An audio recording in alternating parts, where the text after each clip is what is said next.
Hey, Dr. Tom Preston here, head coach, founder of Full Circle Coaching Consulting. Thank you so much for taking time out of your day to join me at this recording. In this recording, I want to enroll you in a possibility. I want to enroll you in a way of life and a way of running a business that is not traditional at all, but it's what I call heart-based business. Okay? And I would offer this for your consideration.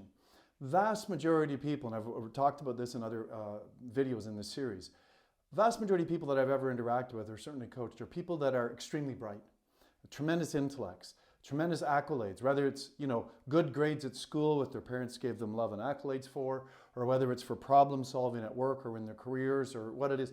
The vast majority of people get tremendous accolades for their intellect. And so because that's the main processing system that we've been taught to use, and we've got lots of accolades that's the right way to do it, we tend to default to that head-based thinking, that head-based way of going through life. And there's absolutely nothing wrong with that. We're not having a moral discussion. However, there's a consequence to that. And the consequence to that is that it takes an enormous amount of energy. And there are some experiences, some problems, some goals that just, in my experience, cannot be solved from purely a head-based approach. And in fact, the amount of energy it takes, as I said earlier, to use that head-based approach is tremendous. Whereas when you go and you use a heart-based approach, which, by the way, for those more left-brain analytical and stuff that want to get some more research on this, just go and look at Doc Childre and Howard Martin's Heart Math Institute. They've got all kinds of amazing science that talks about the energy field of the heart, that talks about the connections between the heart and the brain, both in terms of anatomical, neurological connections as well as energy fields. And it's really fascinating research. So if you need that sort of left brain stimulus, I encourage you to check out Doc Childre and Howard Martin's work on heart math. But for those of you that are just looking for another way to do life, an easier, simpler, and more profound way to do life, I want to let you know that I am here to help you, to guide you if you would choose. And again, if you're somebody that would love to do a short brainstorm discovery call for how you could implement what I'm going to share with you today into your life, I'm sure in the notes there'll be an opportunity for you to book a 10, 15-minute brainstorm call so that you can actually have and explore that experience, what that might mean or what that might look like in your life. I can tell you, for me, I'm a recovering headaholic, okay? I was the kid at school that got pretty much straight A's in public school, chased skirts a little too much in high school, so didn't do quite as well in high school. But again, back into straight A's at university and went on to receive my doctorate and so on. So I had a real history of, and a lot of, as I said earlier, accolades and affirmations that using my head was the way to go. And then I started to have these experiences. And as I opened up to meditations, I opened up to spirituality, I opened up to other forms of intelligence, of EQ, not just IQ, and started to really explore this world of energetics.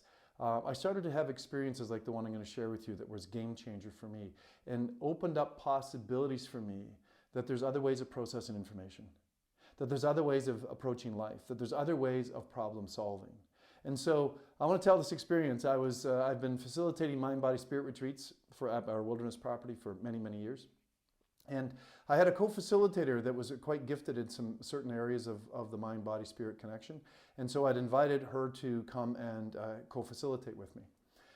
Before we were getting ready to get started and stuff, I offered people the opportunity to get a chiropractic adjustment, to get their neurology cleared and to get them grounded and so on. And so I'd actually, worked through the entire group of, 10, 12 people that were there.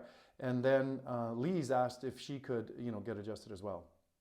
And when I adjusted her, literally she burst right into tears. And she just started to cry, but I don't mean like cry, I mean sob from the center of her soul. It's like she had touched something so profound and so moving to her, not in a pain way at all, but just from an emotional standpoint, that she was just sobbing. Now you got to understand the dynamics of this. We're 60 kilometers in the wilderness. There isn't another human being outside of the people who are on our island wilderness property. And there's like 12 people that are staring like, what the hell did you do to this woman? Why is she crying? What's going on? And this is before the start of the program. This wasn't in the script, wasn't in the syllabus. So I'm a little stressed as the head facilitator of this program that people have traveled from all over the world to, paid decent money to come to have this experience. And we're supposed to get going, and here's my co-facilitator bawling her eyes out. And everybody's staring. what came to me, what filtered up through my heart, you guys, was that I was to go and, sit in behind her on the table, pull her in very close from behind, and let her know that everything's going to be okay. And just rock with her. That was what my inner voice, that was what my heart was telling me to do. My head was telling me exactly the opposite of that, right? It's like, what are you doing? You might be boundary challenged. Some people might be offended by the fact that you're holding and rocking and hugging this woman. She's, in sobbing in tears. I mean, what's that going to do? And I was all up in my head. And rather than succumb to the head stuff, I followed my heart. I trusted the intuition. I trusted the inner voice. And I just, walked around in behind her.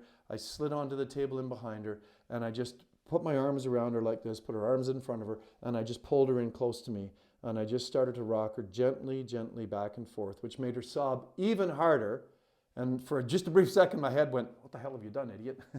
People are looking. Some of the women in the group were starting to cry. It was just almost contagious because it was such a big emotional catharsis she was having. And I just started to rock her like this, and then I just got closer to her ear, and I just whispered in her ear, everything's going to be okay. Everything's going to be okay. And then I thought she was crying before. Now she's, flinging snot out of every orifice in her body. And I just held her and I just rocked her for like a very long time, like with everybody staring, a lot of people uncomfortable, a lot of other women crying, and her sobbing hysterically, this grown woman. It seemed like an eternity. It was probably 4 or maybe even 5 minutes. And then finally she settled and she stopped. And there was a calm and a peace that came over her and over me and over the entire group in this wilderness retreat experience that I've rarely felt before. I've felt since, but I'd rarely felt before this particular experience. And then she just turned and she whipped and she looked at me and she goes, how did you know? How did you know? And I'm like, whoa, know what? She goes, how did you know that that's exactly what I needed in that moment? And I said, I was just following my heart, Lise. She goes, when you adjusted me, she goes, I instantly flashed back to a 3-year-old little girl that all she wanted was her daddy.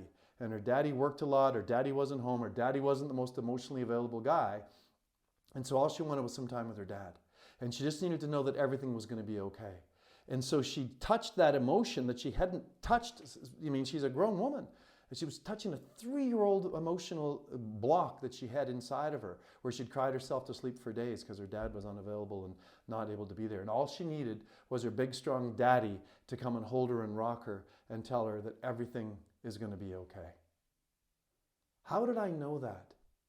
How did I pick up the energy of that? She didn't say a word. All she was doing was sobbing uncontrollably. I would offer, folks, that the energy of the heart field is one and the same. In the energy of an open heart, you, me, everybody are in the exact same space. We're in the exact same energy. It's a similar frequency. It's a similar resonance. And when you're in that space, the heart can communicate without spoken words. Now, I can tell you that there was a long time that I hesitated to actually share this video and share this story because of people's response. I'm at a point in my life where I just don't care. I had the experience. I know it was true. I had 12 witnesses there, plus Lise, and I can tell you that it was a game changer for me.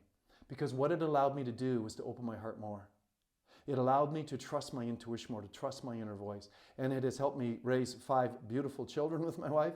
It has helped me run a successful coach consulting business for several decades. It has helped me to live a richer, fuller life that is way less energetic demanding than living in, from a headspace. So I encourage you to explore this possibility. I encourage you to be courageous enough to listen to your inner voice. Again, you may well need some anchors and rituals in a morning routine in order to ground yourself enough to even hear your inner voice. But if you're someone that would like some help with that, you'd like to brainstorm that, as I said, offer an opportunity to have a 10-15 minute brainstorm call so we can start exploring this for you. Dr. Tom challenging you and encouraging you and pushing you to become more of what you're capable of becoming so you can do everything your heart desires and have all that your dreams speak to you about.